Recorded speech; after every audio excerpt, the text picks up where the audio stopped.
Hey guys, welcome back. Thanks for tuning back in. Today I'm going to be making a frittata.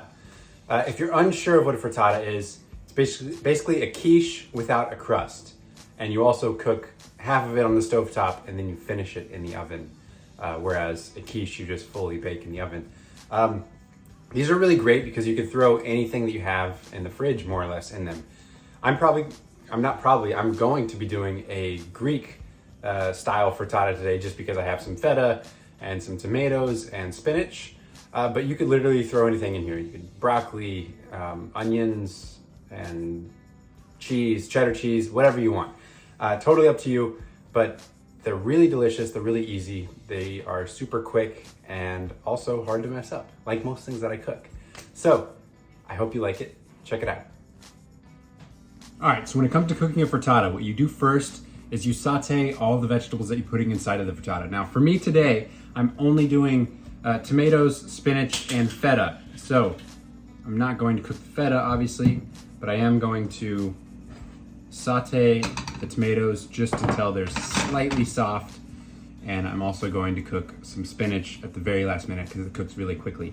If you're doing onions or broccoli or anything like that, you just want to cook it until it gets tender. You don't want to cook it all the way through because it is going to bake in the eggs on top of the stove as well as in the oven. So I'm gonna cook these for just a couple minutes till they get soft.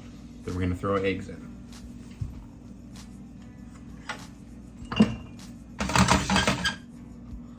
While those are going,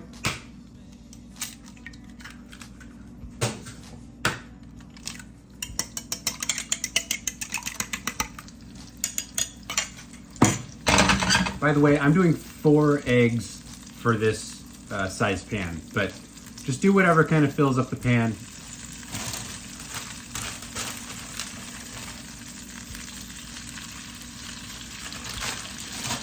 Also important to note that I have my oven preheating at around 350 to 375.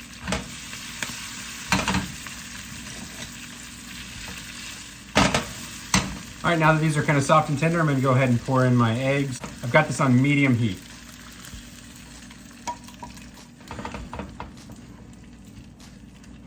And once you pour it in, you just want to kind of scramble it up until it starts to form kind of wispy curds throughout until the bottom gets kind of set up. And then we're gonna move it to the oven to finish for 5 to 10 minutes. So you can see it pretty quickly already starts to set up.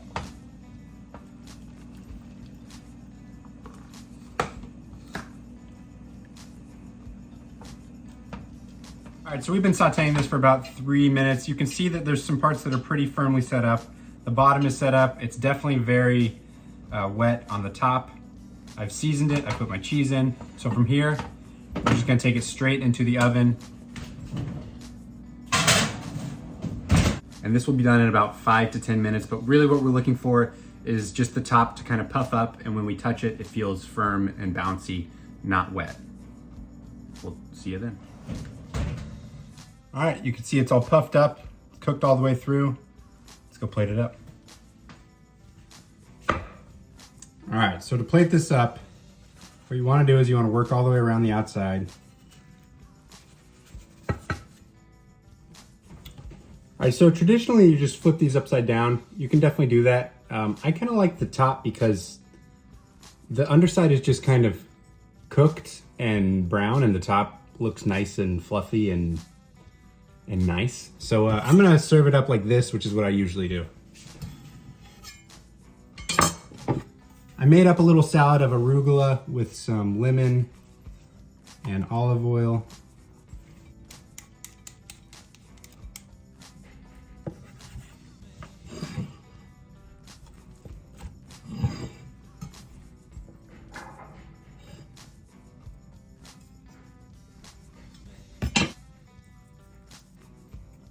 Top it with some chives. Good to go. Well, there it is.